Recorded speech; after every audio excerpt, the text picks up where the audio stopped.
우리가 사는 이 현대에는 기쁨을 잃어버린 시대입니다. 짧은 순간에 어떤 쾌락이나 그런 즐거움은 있는데 정말 근본적인 기쁨들은 현대인들이 잃어버리고 사는 것 같아요.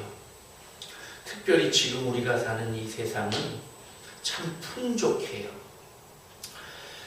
어렵다고 지금 우리가 말하잖아요. 그런데 어렵다고 해도 옛날하고 비교해보면 이건 어려운 게 아니지요, 사실. 여러분, 옛날에 우리 먹고 사는 걸 걱정했잖아요. 지금은 먹고 사는 걱정 안 하잖아요. 옛날에 비하면 정말 몇 배로, 몇십 배로 풍족하게 살아요. 추운 겨울에도 따뜻한 물이 콸콸 나와서 씻을 수 있고, 언제든지 옛날엔 다 산에가 나무를 해다가 떼야 되고, 그런데 그런 거 없잖아요. 언제든지 따뜻한 음식 먹을 수 있고요.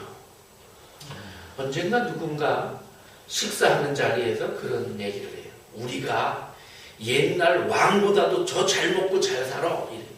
맞아요. 옛날의 왕보다도 우리는 더 잘 먹고 잘 살아요. 옛날의 왕들은 한겨울에 딸기가 어디 있어요?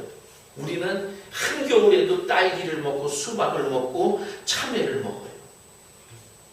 과일과 채소가 뭐 여름이고 겨울이고 상관없이 우리는 먹을 수 있어요.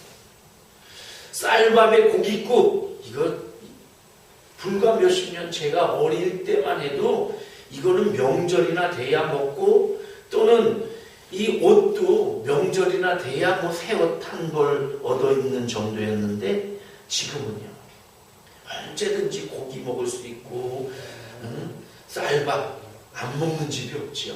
이제는 살찔까봐 고기 안 먹는다 그래요. 여러분, 이렇게 거리에 자동차가 많아질 거 생각이나 해봤어요? 제가 어릴 때는 동네에 차 한 대만 나타나도 와 그랬단 말이죠. 그런데 지금은 한 집에 차 한 대, 두 대 보통으로 있고, 한 사람이 차를 몇 대씩 갖고 있어서 요 때는 이 차 타고 가고 저 때는 저 차 타고 가고 용도에 따라 이렇게 해요. 집집마다 텔레비전, 옛날에는 부잣집에나 한 대 있어서 뭐 특별한 뭐 여로 같은 그런 연속극 하면 그 집에 가서 그냥 눈치 보면서 그거 봐야 되고 이랬는데, 지금은 집집마다 TV 없는 집 없고, 냉장고, 세탁기. 제가 있는 그 어르신 한 분이 우리 집에는 냉장고, 김치 냉장고만 4개가 있다고, 거기에 김치가 꽉 차 있다고 막 그러셔요. 지금 여러분, 우리는 걸어다니면서 전화를 해요. 옛날에 이건 꿈도 못 꾸던 일이에요. 전화를 걸어다니면서 부잣집에나 전화 있죠. 그래서 동네에 무슨 일 있으면 그 부잣집에 전화해서 아무개 엄마한테 뭐 좀 전해주세요, 뭐 이렇게 할 정도였는데, 지금은 걸어다니며 전화하는 게 이것도 아닌, 이제는 영상을 보면서 서로 얼굴 보면서 전화를 하잖아요. 우리나라는 특히 먹는 거 잘 먹어요. 외국 사람들 잘 먹는다 그래도, 뭐 미국 사람들 뭐 그 고기 이런 거 잘 먹는다 그래도, 이거는 어쩌다가 그 사람들 무슨 파티할 때 먹고요. 평소에는 이 사람들 커피 하나에다가 이 샌드위치나 햄버거 이런 거 먹어요. 우리는 그런데 거의 저녁마다 만찬을 해 먹잖아요. 그리고도 우리는 또 말하기를 식사했어요? 이게 인사고, 언제 한번 식사 한번 합시다 이런단 말이죠. 자, 우리나라 자유가 많아요. 그래서 뭐든지 할 수 있고, 내가 가고 싶은 곳 어디든지 여행할 수 있고, 쉴 수도 있고, 운동할 수도 있고, 취미생활도 할 수 있어요. 누구든지 만나고 싶은 사람 만날 자유도 있고, 직업의 자유도 있고. 생각해보면요, 우리가 기뻐하고 행복해야 될 이유들이 다 갖춰져 있어, 조건들이. 그런데 진짜 기쁨, 근본적인 기쁨은 옛날 같지가 않단 말이에요. 옛날에 가난하고 그래서 양말 기워 신고 연필 몽당 연필에다 볼펜 깍지 끼워갖고 쓰고 이랬던 그때의 그 행복이 없는 것 같아요. 우리나라가 작년도에 국민소득이 36,000불이 됐어요. 한동안 우리가 만불 시대가 돼야 된다 이랬는데 만불 시대가 되면 좋을 줄 알았어요. 근데 만불 시대가 돼도 별로 좋지가 않아요. 조금 사는 건 낮았는데 2만불, 3만불이 됐어요. 이제 내년쯤이면 4만불 시대가 된다고 그래요. 그런데 별로 그렇게 옛날처럼 행복한 그런 만족감을 우리 국민들이 못 누린다는 거예요. 없어서가 아니에요. 그러니까 결론적으로 참된 기쁨과 이런 것들은 많이 가진 것, 어떤 물질 이런 것에서 오는 게 아니라는 거죠. 오늘 우리 신앙인들도 기쁨을 잃어버리고 사는 신앙인이 많아요. 내 신앙이 건강한지 병들었는지 이거 내 믿음 생활에 기쁨이 있는지 없는지 이걸로 평가해 볼 수가 있어요. 참 믿는 것이 행복하고 즐겁고 그랬는데 언제부턴가 이게 습관적이 되고 이렇단 말이죠. 제가 오늘 이 말씀하고 있는 거는 사실 저한테 하는 말이에요. 저에게. 하나님께서 제게 주신 말씀이에요. 제가요, 여러분도 아시다시피 이제 무지개 노인복지센터를 시작해서 2달 조금 지났어요. 다른 데에서 제가 큰 시설, 센터나 이런 요양원이라고 원장도 하고 센터장도 하고 다 그랬어요. 그랬는데 이제 너무 신경 쓰는 게 싫어서 그래서 여기 당진에 와서는 우리 이 목사님이 하는 이 교회에 그냥 협력하고 도우면서 조용하게 신경 안 쓰고 하려고 그래서 이제 조그만 다른 곳에서 이렇게 복지사로 이렇게 했는데 근데 이게 저한테 이렇게 탁 반강제식으로 해주세요. 해야 됩니다 해서 맡겼단 말이에요. 2달이 지났는데 주일 외에는 쉬는 날이 없어 저한테. 그냥 매일 출근하고 매일 어르신들하고 그렇게 하고 저녁에는 또 늦게 들어와요. 왜? 업무가 있으니까 이 업무를 마무리 안 해놓으면 그 다음날 또 밀리고 그러잖아요. 그러니까 저녁에 8시 이전에 퇴근해 본 적이 없는 것 같아요. 늦게는 뭐 11시까지도 있었고 이렇게. 그러다 보니까 마음도 힘들고 몸도 지쳤어요. 근데 더 문제는 기쁨이 없어졌다는 거예요. 제 삶에. 제가요 젊은 시절에 부목사로 있을 때 또 담임목사로 교회를 담임할 때 교인이 수백 명 되고 또 제가 부목사로 있을 때 제 맡은 교구도 수백 명 되고 이러니까 새벽 5시에 일부 새벽 기도회를 해요. 그리고 6시에 2부 새벽 기도회를 해요. 그리고 집에 와 잠깐 아침 먹고 9시에 정식 출근을 해요. 교회로. 그러면 하루 종일 신방하고 뭐 교회 행정하고 이러고 저녁 때까지 있어요.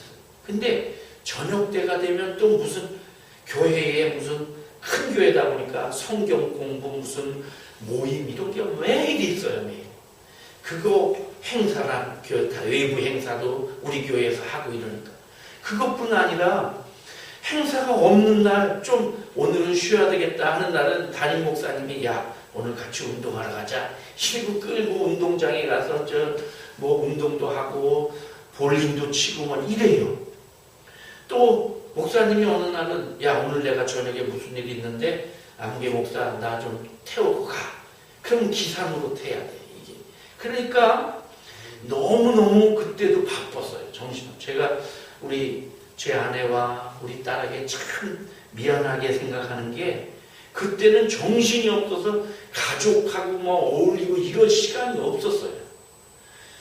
그렇게 해서 주일날까지 그렇게 막 하고 월요일날 이제 쉬는 날 하루 목회자가 쉬잖아요. 그때 쉬는 날 또 돌아가면서 당번을 정해서 교회를 지켜야 되는 때도 있고, 그 외에는 제 개인적으로는 볼 일도 있고, 가족과 함께 지내려면 딸은 학교 가야 되고, 그러니까 가족하고 젊을 때 지냈던 그런 게 별로 없단 말이에요. 정말 죄송하고 미안한데, 그런데 그래도 내가 주님을 위해서 이렇게 바쁘게 살고 피곤하지만 그래도 이런 기쁨이 있었는데 요즘에 그런 기쁨이 사라졌다는 거죠. 그래서 어느 날 제가 곰곰이 주님께 탄식조로 이제 얘기를 하는 거예요. 주님, 저 힘드네요. 제가 이렇게 해야 되나요? 이게 맞나요? 2달 가까이, 2달이 넘도록 하루도 못 쉬고 퇴근도 늦고 그러다 보니까 제가 말씀을 보고 뭐 묵상하고 이런 여유가 없어. 집에 오면 힘드니까 뭐 하고 싶지가 않고 그냥 앉아서 누워서 쉬고만 싶고 이렇단 말이에요. 이게 누구를 위한 건가? 주님을 위한 거? 이게 뭐 주님을 위한 거예요? 나를 위해서는 내가 기쁘고 내가 뭐 여유 있게 살면서 이래야 되는데 그것도 아니야. 그럼 우리 가정을 위해서? 글쎄 뭐 가정을 위해서라면 좀 그럴 수도 있지만 그것도 그렇게 예전에 비하면 뭐 특별히 가정을 위한 것도 아니에요. 그러면 그것 때문에 내가 돈을 더 많이 버느냐? 그런 것도 없단 말이죠. 다만 딱 이때는 제가 그냥 뭐 선생님 이렇게 불리던 호칭에서 센터장님 이렇게 불리는 그 호칭 외에는 이게 뭐야? 이런 생각이 들어요. 그래서 주님 이렇게 사는 게 맞아요? 주님 제가 지금이라도 이거 그냥 멈춰야 되나요? 제가 이렇게 하는 게 별로 기쁘지가 않아요, 주님. 그렇게 이제 한탄처럼 주님께 얘기를 했는데 주님이 저에게 오늘 이 말씀을 주셨어요. 주님이 제 마음속에 그러셔요. 힘들지? 안다 내가. 그런데 네가 그래도 그렇게 해서 어르신들 한 분 한 분 병들고 약해지고 치매도 걸리고 이런 어르신들 그 말년 아무도 집에서 물론 가족들이 돌보지만 그래도 외롭고 그런 분들 네가 그래도 잘 돌보고 있잖아.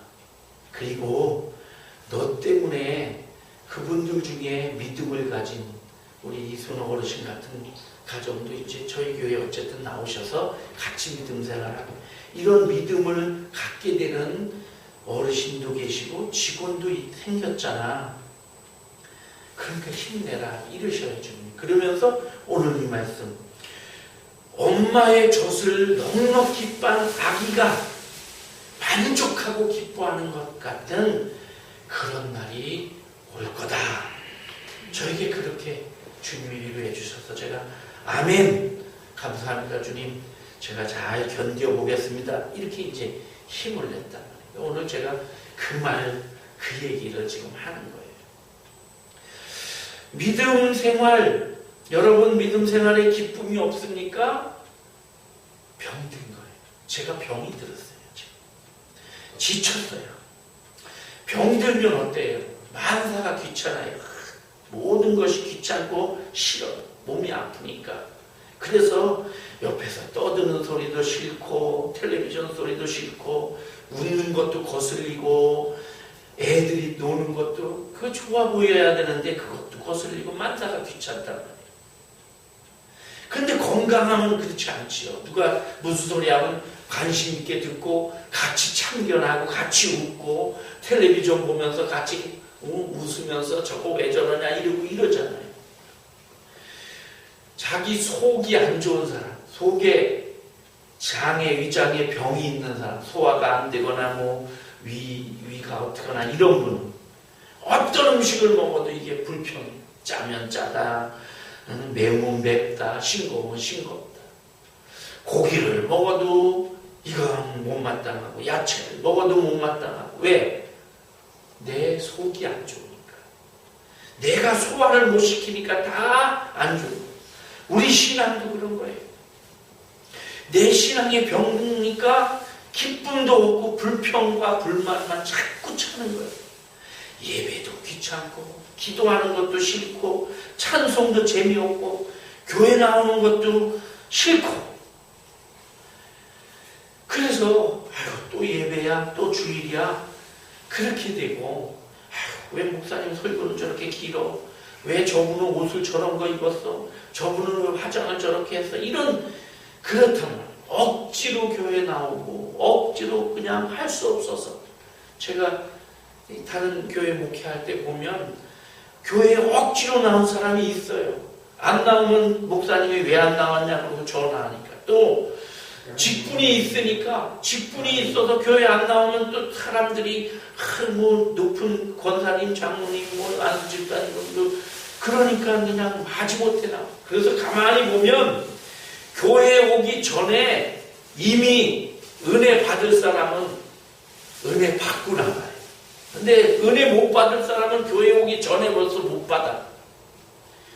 내가 기쁨을 가지고 하나님 앞에 나가 예배합니다, 감사합니다, 주님, 이런 사람이 있는가 하면 마치 도살장에 끌려가는 진짜 소처럼 그렇게 나오는 분도 있더라는 거죠. 내 신앙을 한번 점검해 보셔요.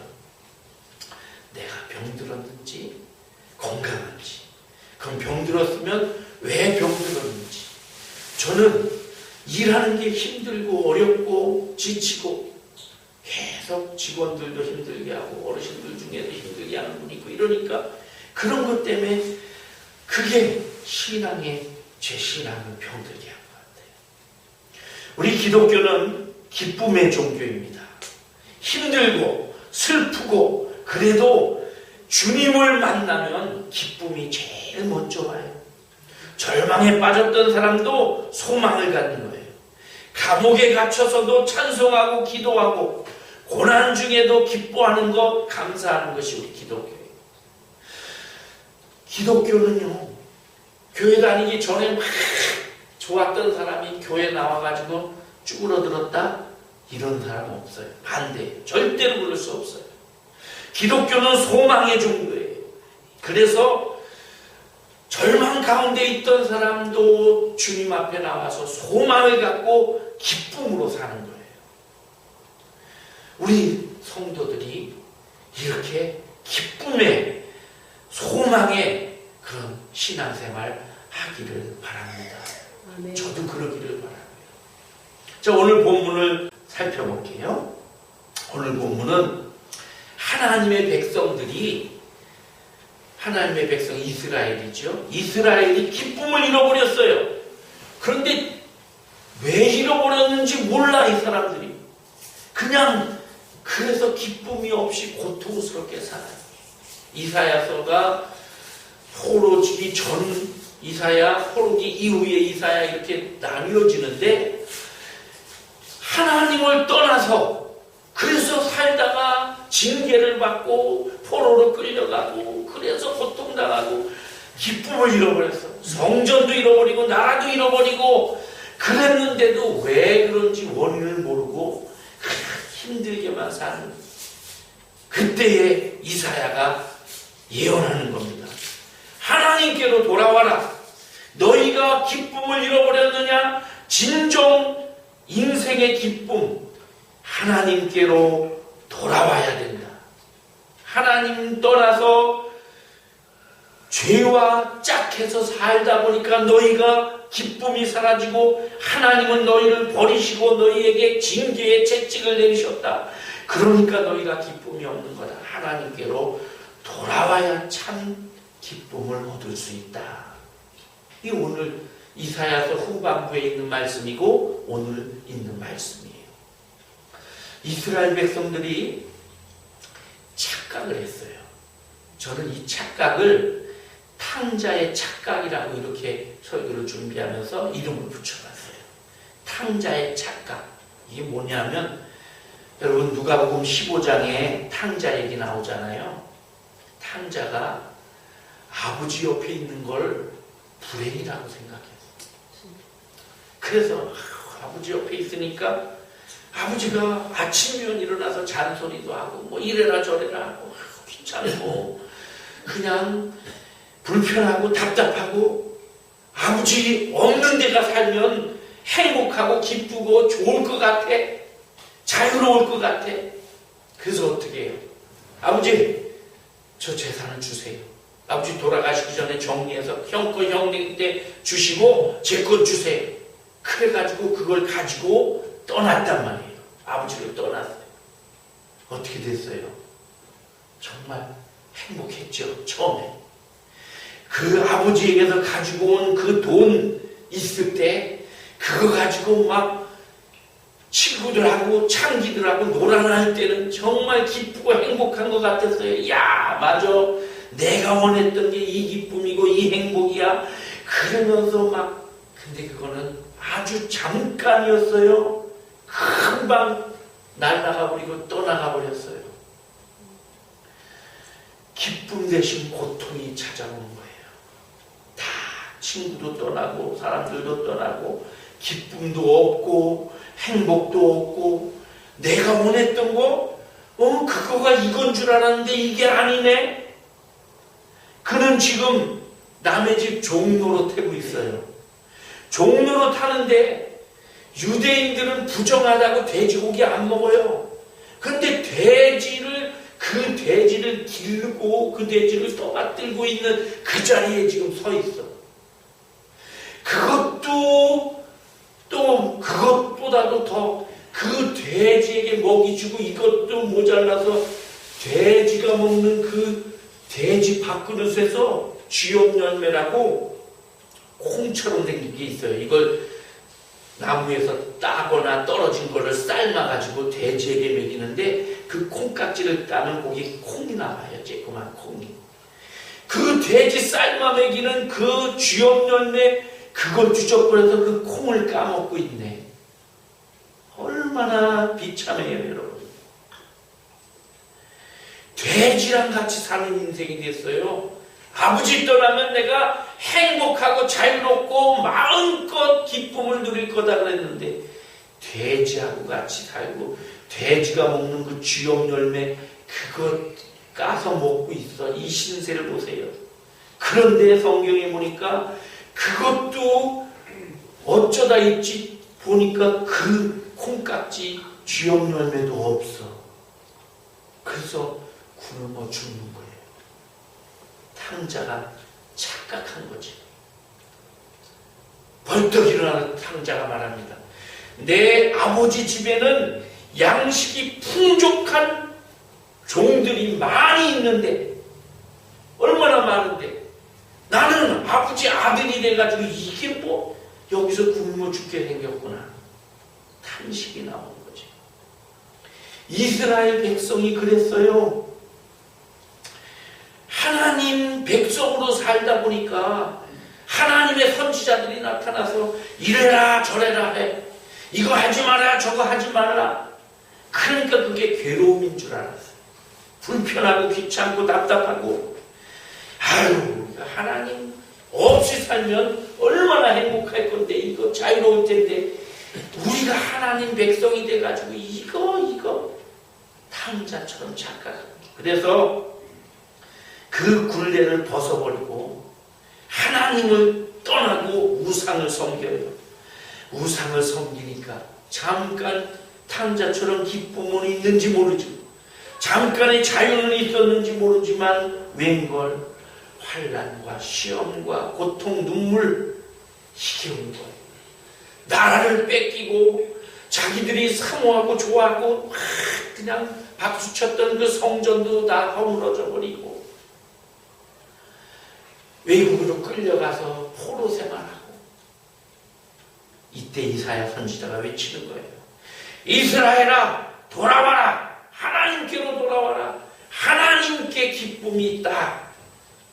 오늘 말씀해 보니까 하나님께로 돌아오는 사람, 예루살렘에 거하며 예루살렘을 사랑하는 자, 주님과 함께 그 은혜 안에 있는 자, 그에게 기쁨이 주어진다.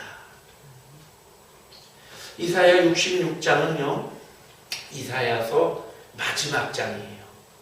이사야서 전체를 지금 마무리하고 있는 대단원의 마감장이에요.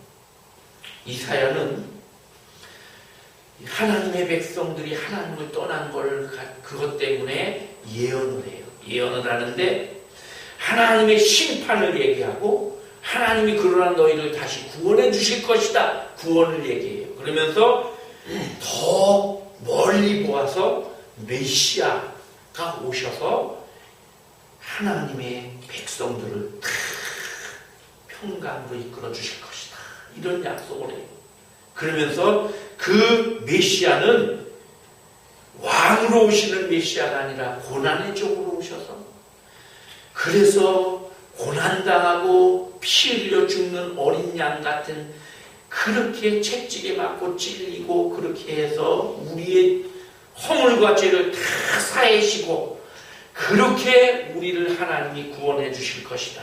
그리고 마침내 새하늘과 새 땅을 약속하신다라는 이렇게 마무리 짓는 거예요. 그런데 하나님께 바르게 예배하는 자, 그런 자들은 하나님께로 돌아오는 그런 자들은 하나님이 주시는 기쁨을 맛볼 수 있지만 그러지 못한 자는 심판에 이르게 된다. 오늘 66장은 그런 걸 얘기해요. 1절부터 4절에 하나님이 이스라엘 백성은 성전에 계시는 하나님 그것만 생각했어요. 성전에 하나님 계시니까 성전 안에 와서는 하나님은 이렇게 예배 드렸는데 밖에 나가서는 하나님 없이 살았단 말이죠. 하나님은 그냥 이 안에 가만히 계시고 우리가 일주일에 한 번씩 또는 절기 때마다 와서 인사만 하고 안녕하세요 하나님 잘 지냈어요 이러면서 소와 양을 잡아 제물로 드리고 그러면 하나님이 어휴 좋다 이러고 그리고 밖에 나가서 지멋대로 사는 바보 같은 하나님으로 착각을 하고 그렇게 하나님을 그렇게 생각한 거예요 이스라엘은. 근데 하나님이 이사야를 통해 1절 4절에서 하나님이 성전에 갇혀 계시는 분이냐? 아니다. 너희가 형식적으로 예배 드린다고 너희가 양을 잡고 소를 잡아 드리는 그거 하나님을 경외하는 마음 없이 드리는 그거는 살인을 저지르는 거랑 똑같이 짐승을 잡아서 하나님께 드리면 무슨 의미가 있느냐? 그렇게 말씀하면서 그렇게 잘못 생각한 너희에게 하나님이 심판을 주실 것이다. 그러나 하나님을 바르게 섬기는 자들에게는 하나님이 위로와 기쁨을 주신다. 그러면서 하나님께서 15절 이후에 보면 불과 칼로 심판하실 때에 우상숭배 하나님을 형식적으로 섬겼던 그런 자들은 심판하시지만 18절 이후에 하나님께로 돌아온 자들은 하나님께서 그들을 영광의 자리에 앉히고 이방의 백성들까지도 너희 하나님의 택한 백성이라는 너희 이스라엘만이 아니고 이방인들까지도 하나님의 제사장과 레위인으로 세울 것이다. 그래서 하나님의 구원이 이스라엘을 넘어 온 땅에 넘치게 될 것이다. 이렇게 예언한 거예요. 그러면서 오늘 말씀에서 하나님께로 돌아온 자 기쁨을 주신다 그래요. 그게 제가 읽은 10절에서 14절이에요. 누구에게 어떤 사람에게 기쁨이 오느냐? 10절에 보니까 예루살렘을 사랑하는 자가 기쁨을 얻는다 그랬어요. 예루살렘 하나님의 성전이지요. 성전이 있는 곳. 예루살렘에는 이스라엘 백성들이 자랑하는 두 개의 큰 건물이 있습니다. 하나는 성전이에요. 또 하나는 솔로몬의 궁궐이에요. 이 두 개가 아주 번쩍번쩍 빛나는 솔로몬이 다 만들어서 지었어요. 솔로몬이 자기 궁궐을 멋있게 지어놓고 그리고 또 하나님의 성전도 멋있게 지어서 이스라엘은 우리나라 참 멋져. 왕의 궁전이 저렇게 멋있어. 외국인들이 와서 외국의 사절단 왕들이 와서 그 성전과 왕궁을 보고 눈이 휘둥그레졌다고 그렇게 써 있거든요, 성경에. 그러니까 야, 그리고 좋았는데 좋아만 하면 뭐예요? 그 성전을 사랑하고 그 성전에 가서 하나님께 진정으로 예배하고 이래야 되는데, 성전을 자랑하고 사람들 앞에, 외국 사람들 오면 우리 성전 멋있지? 그 아버지만 이러기만 하지 하나도 성전을 사랑하는 자가 없었던 거예요. 그런데 이사야는 성전을 사랑하는 사람에게 하나님이 기쁨을 주신다. 성전을 사랑한다는 건 하나님이 계신 곳이고, 그 성전 하나님이 계신 곳, 즉 거기 계신 하나님을 사랑하는 것, 하나님을 사랑하는 자에게 기쁨이 온다는 거예요. 시편 122편 6절에 보면 예루살렘을 위하여 평안을 구하라. 예루살렘을 사랑하는 자는 형통하리로다. 하나님을 사랑하니까 하나님이 계신 성전이 사랑스럽고 좋은 거지요. 그렇게 해서 성전을 사랑하는 그 사람에게 기쁨을 주신다. 두 번째는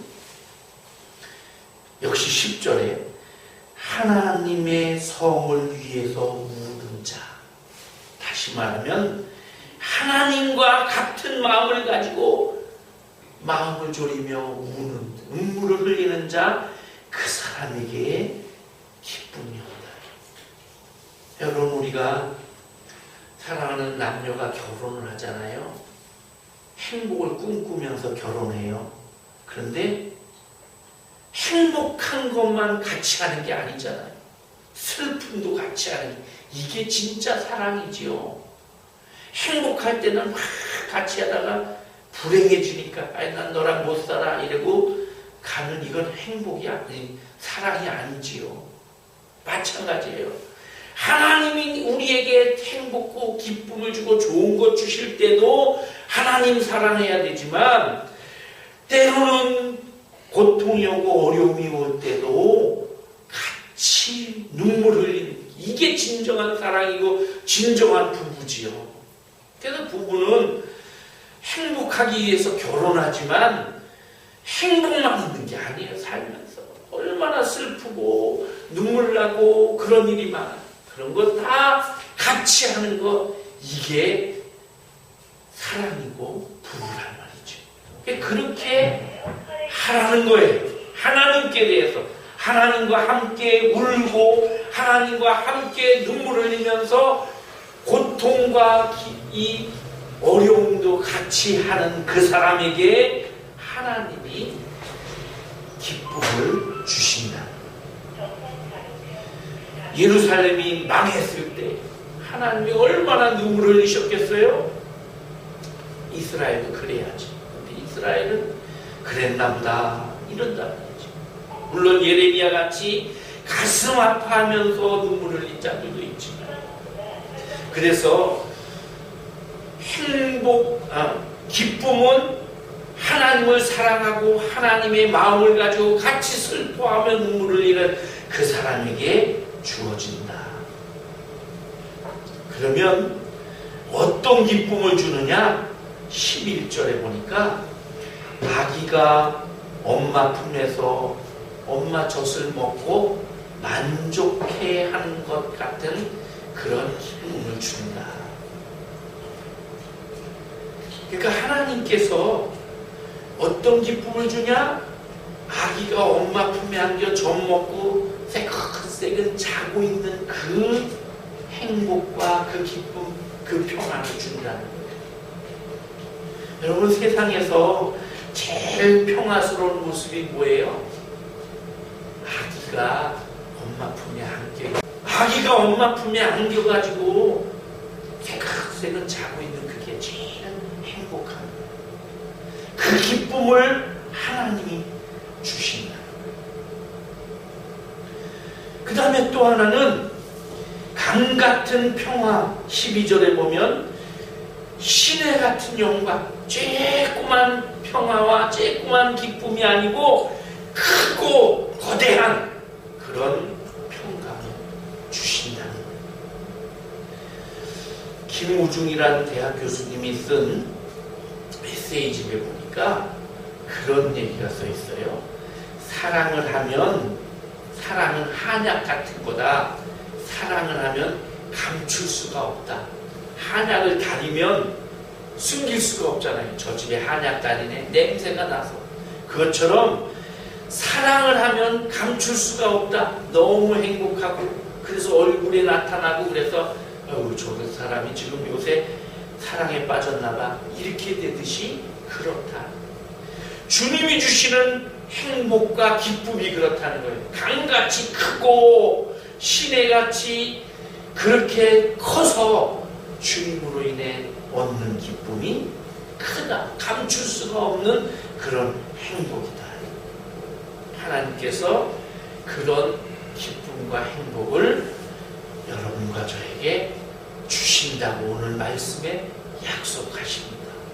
하나님을 사랑하고 하나님과 같은 마음을 가진 사람에게.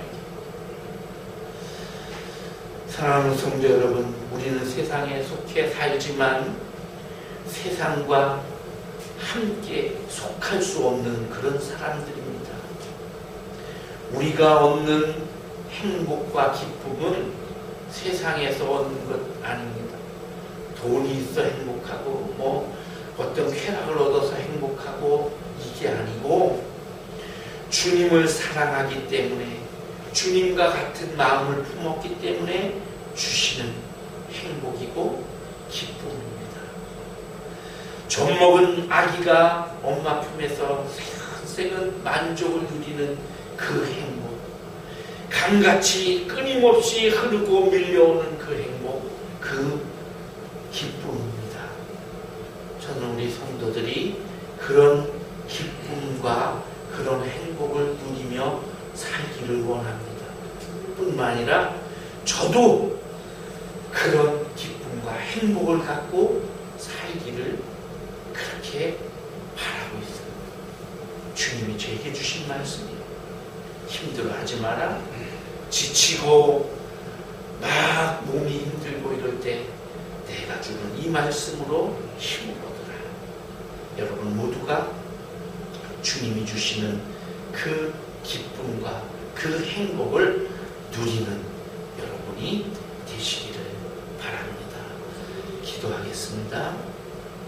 하나님, 우리에게 기쁨을 주시고 기뻐하는 삶을 살기를 원하시는 주님, 이 세상에 얻는 기쁨은 잠시 잠깐이지만 근본적인 기쁨은 주님이 주시는 것입니다.